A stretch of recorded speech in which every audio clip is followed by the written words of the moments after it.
Good morning আর সবাইকে welcome জানাই আজকে আমার সানডে ব্লগে। দেখো, আমি সকালে উঠে স্নান করে নিয়েছি, শ্যাম্পু করেছি। এখন আমি মর্নিংয়ের খাবার প্রিপারেশন করছি। এখন আমি এদিকে চাউমিন বানাচ্ছি আর মাছের ঝোল করব। মাছের ঝোল বানানোর জন্য আমি দিলাম কেটে রাখা পেঁয়াজ আর দিচ্ছি এর মধ্যে 4-5 কোয়া মতন রসুন।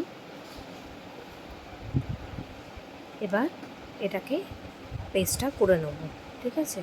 তার আগে আমি চাউমিনের জলটা যে ঢালবো, মানে চাউমিনটা ছাঁকবো, তার জন্য ওটাকে ভালো করে পাত্রটাকে ধুয়ে রেখে দিলাম। এবার মিক্সির এটার মধ্যে আমি সামান্য পরিমাণে জল দিলাম পেস্ট করার জন্য। দেখো, আমার পেস্টটা হয়ে গেছে।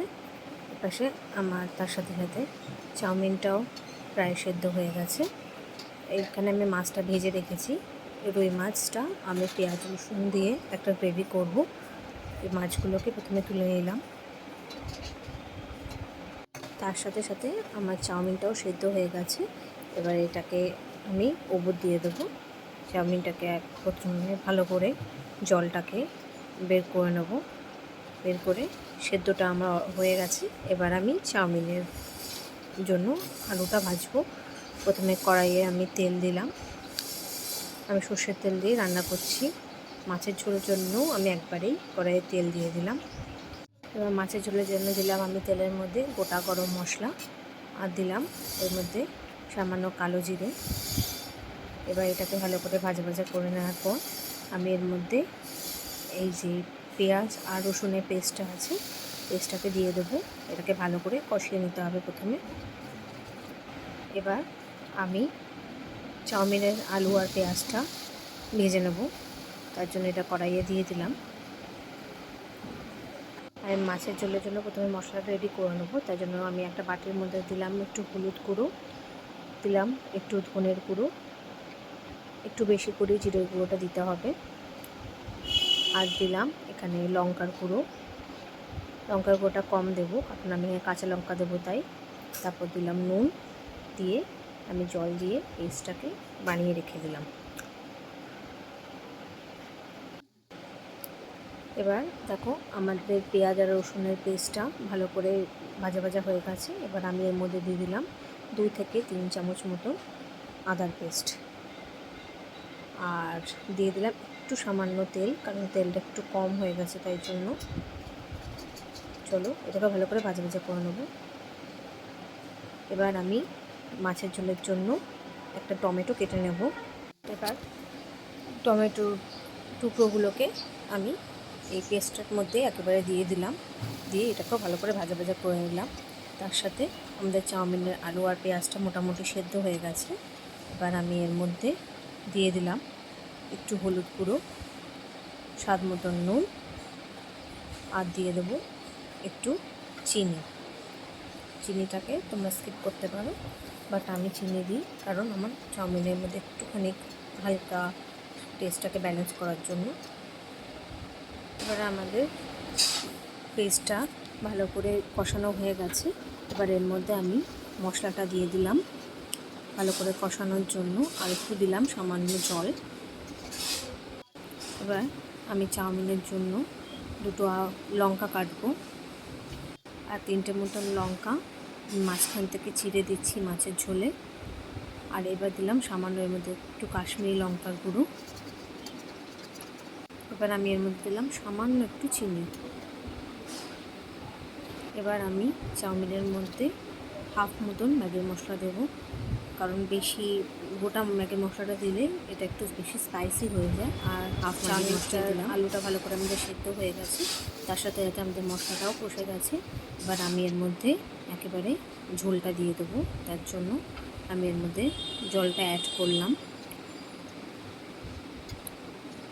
এবার জলটা ফুটলে তারপর আমি এর মধ্যে মাছগুলোকে দেব। এবার আমি সেদ্ধ করা চাউমিনটাকে এর মধ্যে দিয়ে দিলাম, দিয়ে এটাকে ভালো করে মিশিয়ে নিলাম। দেখো, আমাদের চাউমিনও রেডি হয়ে গেছে। এপাশে আমাদের মাছের ঝোলের জন্য ঝোলটাও ভালো করে ফুটে উঠেছে। এবার আমি মাছটাকে এর মধ্যে দিয়ে দিলাম। এবার চলো চট করে কয়েকটা বাসন আছে ওগুলোকে মেজে নেব। আর এটাই বলবো, তোমরা যে আমাকে এত ভালোবাসা দিচ্ছ, আমার ভিডিওগুলোকে এত সাপোর্ট করছো, তার জন্য আমি হাজার ব্যস্ততার মধ্যে থেকেও আমি ভিডিও করার চেষ্টা করি শুধুমাত্র তোমাদের জন্য। কারণ তোমরা যখন আমাকে এত সাপোর্ট করো, এত ভালোবাসা দাও, সেটা তোমরা আমার ভিডিওর জন্য হয়তো ওয়েট করো, জানি না, আমি এত বড় ইউটিউবার না, আমি জাস্ট সবে চ্যানেল খুলেছি, বাট আমার মনে হয় তোমরা হয়তো আমার ভিডিওর জন্য ওয়েট করো। তার জন্য আমি হাজারো কাজের মধ্যে থেকে তোমাদের জন্য ভিডিও করার চেষ্টা করি। থ্যাংক ইউ সো মাচ এত সাপোর্টের জন্য। দেখো আমাদের মাছের ঝোল অলমোস্ট হয়ে গেছে। আমি এর মধ্যে দিয়ে দিলাম একটু গরম মশলা। এবার ঝোলটা ফুটতে ফুটতে চলো চাউমিনটাকে প্লেটে রেডি করে নিই, আর চাউমিনটা চট করে খেয়েও নেব। এবার মাছের ঝোলটাকে বেড়ে ফেলবো। এপাশে আমি একটুখানি বাটির মধ্যে একটা মাছ তুলে রেখেছি কালকের জন্য, আর এই মাছটা যেহেতু আজকে খাওয়া হবে, এই জন্য আজকের জন্য আমি একটা পাত্রে মাছটাকে সরিয়ে রাখলাম। চলো চট করে এখন চাউমিনটা খেয়ে নেব। অলমোস্ট সব কিছু হয়েই গেছে কাজ। এবার এখন আমি চাউমিনটা খাওয়ার পর রাতের জন্য একটা আলুর তরকারি করব। তোমরা কে কোথা থেকে আমার ভিডিওটা দেখছো, তোমরা প্লিজ আমাকে কমেন্টে জানিও। আর আমার ভিডিওতে যদি কোনো ভুল হয়, তোমরা আমার সেই ভুলটা ধরিয়ে দিও, কারণ আমি নতুন ভিডিও করছি, হতেই পারে আমি কোনো ভুল করছি ভিডিওটা করার সময়। যদি তোমরা আমার ভুলটা ধরিয়ে দাও, তাহলে আমি বুঝতে পারবো, আমি সেটাকে ঠিক করার চেষ্টা করব। চলো চট করে চাউমিনটা খেয়ে নিই। এবার আমি কড়াইটা বসিয়ে দিলাম। বসিয়ে প্রথমে আমি এর মধ্যে দিয়ে দিলাম তেল। তারপর তেলটা গরম হয়ে গেছে, এবার আমি এর মধ্যে দিয়ে দিলাম সামান্য একটু পাঁচফোড়ন, আর এর মধ্যে দিয়ে দিলাম কেটে রাখা পেঁয়াজ। আমি এই আলুর তরকারিটা পেঁয়াজ দিয়ে বানাবো, তার জন্য পেঁয়াজটাকে এবার লাল লাল করে ভেজে নেব। পেঁয়াজটা আমাদের মোটামুটি ভাজা হয়ে গেছে। এবার আমি ডুমো ডুমো করে কেটে রাখা আলুগুলোকে পেঁয়াজের সাথে ভালো করে ভেজে নেব। দেখো আমাদের আলু আর পেঁয়াজটা একটু ভাজা হয়ে গেছে। এবার আমি এর মধ্যে কেটে রাখা টমেটোগুলোকে একেবারে দিয়ে দেবো, যাতে টমেটোটা মজে যায়। আর দিয়ে দিচ্ছি এর মধ্যে আমি 4-5টা মতন ছোটো ছোটো কাঁচা লঙ্কা। এবার আমাদের টমেটো, কাঁচা লঙ্কা আর আলু আর পেঁয়াজটা ভালো করে মজে গেছে। এবার আমি এর মধ্যে দিয়ে দিচ্ছি সামান্য হলুদ গুঁড়ো, আর দিচ্ছি এর মধ্যে নুন, আর দিচ্ছি খুবই সামান্য একটু চিনি, আর দিচ্ছি একটু জিরের গুঁড়ো। দিয়ে আমি এটাকে ভালো করে প্রথমে একটু ভাজা ভাজা করে নেব। তোমরা চাইলে জিরের গুঁড়োটা স্কিপও করতে পারো। তোমরা যতটা যে ঝোল রাখতে চাও তোমরা সেরকম পরিমাণে জল দেবে। এবার দেখো এই ঝোলটা ফোটার জন্য আমি একটা থালা দিয়ে এটাকে ঢেকে দেবো। তার সাথে সাথে আলুটাও মজে যাবে আমাদের। এখনকার আলুগুলো সেইভাবে সেদ্ধ হতে চায় না, চন্দ্রমুখী আলু হলেও সেভাবে সেদ্ধ হতে চায় না।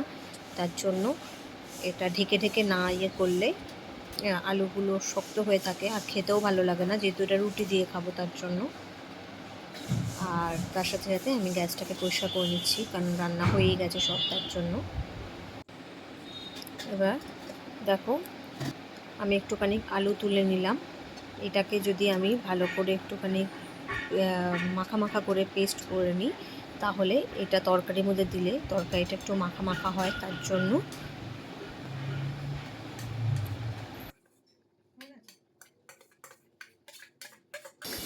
এই পেস্টটাকে তরকারির মধ্যে দিয়ে ভালো করে এটাকে মিশিয়ে নিতে হবে। আমাদের তরকারিটাও রেডি হয়েই গেছে অলমোস্ট। দেখো আলুগুলো সেদ্ধ হয়ে গেছে। দেখো তরকারি ঢেলে নিয়েছি। এবার আমি গ্যাসটাকে ভালো করে মুছে নেব, কারণ রান্না কমপ্লিট হয়ে গেছে তাই জন্য। আর গ্যাসের সিলিন্ডারটাকে চেক করে নিলাম যে সিলিন্ডারটা বন্ধ করেছি কি না। কাজ মোটামুটি শেষ। এবার আমি একটুখানি একটা ফেস প্যাক বানাবো মুখে লাগানোর জন্য। আমি একটা বাটির মধ্যে দিলাম অল্প একটু চালের গুঁড়ো, আর দিচ্ছি এর মধ্যে অল্প একটু কাঁচা দুধ দিয়ে আমি পেস্টটাকে ভালো করে মিক্সড করে নেব। এবার পেস্টটাকে আমি ভালো করে মুখে, হাতে, ভালো করে ঘাড়ে পাড়ে ভালো করে আমি এটাকে অ্যাপ্লাই করে নেব। অ্যাপ্লাই করে আমি চট করে স্নানটা করে নেব। করার পর তোমাদের সাথে আবার কথা বলবো। আমি এই জাস্ট এখন স্নান করে আসলাম। স্নান করে এসে আমি চুলের মধ্যে একটা ক্লাচ লাগিয়ে প্রথমে সিঁদুর পরে নেব। সিঁদুরটা পরা হয়ে গেছে। এবার আমি লাগাবো এই অ্যাকোয়ালজিকার ময়শ্চারাইজারটা। এবার এটাকে গুছিয়ে রেখে তারপর আমি একটু লিপ বাম লাগিয়ে নিলাম। আর এবার লাগাচ্ছি একটু হেয়ার সিরাম। এবার চট করে চুলটাকে আঁচড়ায় নেব। এবার আমি একটা টিপ পরে নেব। দেখো আমি এবার ফুল রেডি হয়ে গেছি। বন্ধুরা চলো আজকে সানডে ব্লগটা আমি এখানেই শেষ করছি। তোমাদের যদি আমার এই ভিডিওটা ভালো লাগে বেশি বেশি করে লাইক করো, আমার চ্যানেলটাকে সাবস্ক্রাইব করো, আর প্লিজ আমাকে সাপোর্ট করো, আমার পাশে থেকো। Thank you.